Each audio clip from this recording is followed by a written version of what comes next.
Assalamualaikum warahmatullahi wabarakatuh.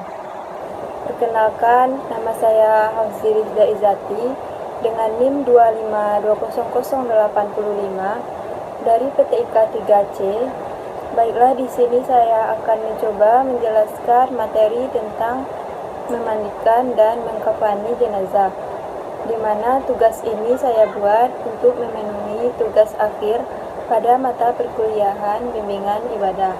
Salah satu tata cara untuk mengurus jenazah adalah memandikan dan mengkafaninya. Hukum mengurus jenazah bagi semua orang muslim adalah fardu kifayah. Artinya, wajib bagi seluruh atau sebagian orang di sekitarnya untuk menjalankan tata laksana pengurusan jenazah hingga menguburkannya. Cara memandikan jenazah harus dilakukan dengan benar beserta dengan doanya menurut Islam.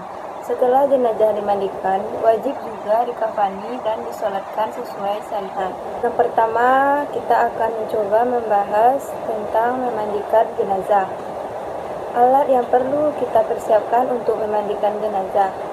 Sebelum memandikan jenazah, sebaiknya mempersiapkan peralatan yang dibutuhkan agar prosesnya lancar dan tidak ada kendala sama sekali. Alat-alat yang dibutuhkan adalah yang pertama, lokasi memandikan jenazah, yang kedua, air secukupnya, yang ketiga, sabun yang terdiri dari campuran air yang diberi bubuk kapur barus dan wangi-wangian. Yang keempat, sarung tangan untuk orang yang memandikan jenazah. Yang kelima, sedikit kapas. Yang keenam, potongan atau gulungan kain kecil-kecil. Yang ketujuh, handuk dan kain basah. Syarat orang yang memandikan jenazah. Memandikan jenazah hukumnya fardu kifayah, artinya apabila di antara umat Islam ada yang mengerjakannya, kewajiban itu sudah terbayar dan gugur bagi muslim lainnya. Untuk memandikan jenazah, kita perlu mengetahui adab dan syaratnya. Selain membaca niat, perlu juga dipilih orang yang berhak memandikan jenazah. Syarat bagi yang memandikan jenazah yang pertama adalah beragama Islam, balik, berakal atau sehat mentalnya. Yang kedua, berniat memandikan jenazah. Yang ketiga, mengetahui hukum memandikan jenazah. Yang keempat, amanah dan mampu menutupi air jenazah yang dimandikan. Kemudian, syarat jenazah yang dimandikan. Pertama, beragama Islam. Yang kedua, ada sebagian tubuhnya meski sedikit yang bisa dimandikan. Yang ketiga, jenazah tidak mati syahid. Yang keempat, bukan bayi yang meninggal karena keguguran. Dan yang terakhir, jika bayi lahir sudah meninggal, tidak wajib dimandikan. Selanjutnya, tata cara memandikan jenazah. Berikut tata cara memandikan jenazah yang menurut agama Islam yang sebaiknya dilakukan secara berurutan. Yang pertama, meletakkan jenazah dengan kepala agak tinggi di tempat yang sudah disediakan untuk memandikannya. Yang kedua, yang memandikan jenazah hendaklah memakai sarung tangan.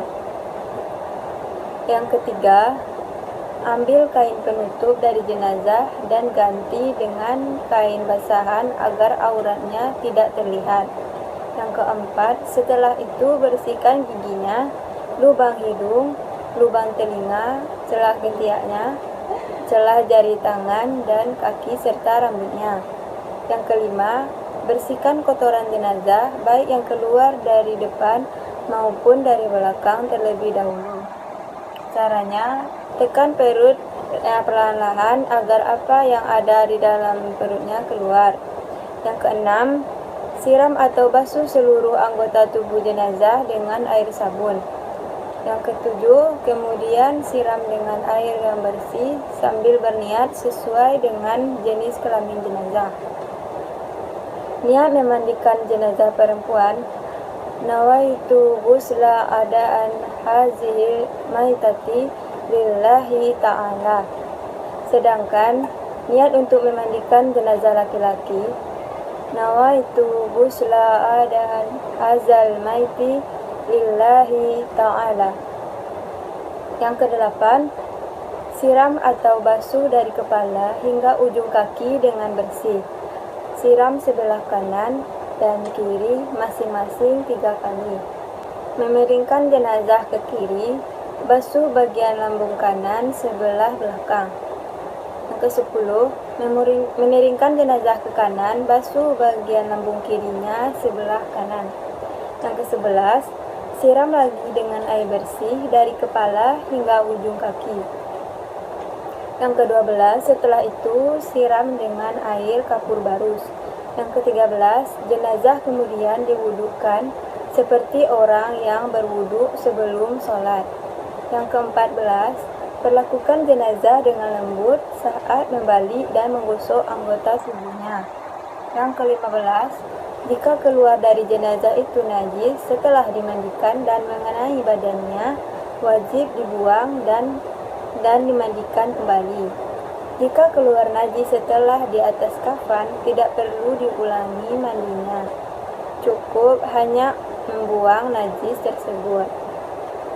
Yang ke-16, bagi jenazah wanita, sanggul rambutnya harus dilepas dan dibiarkan terurai ke belakang.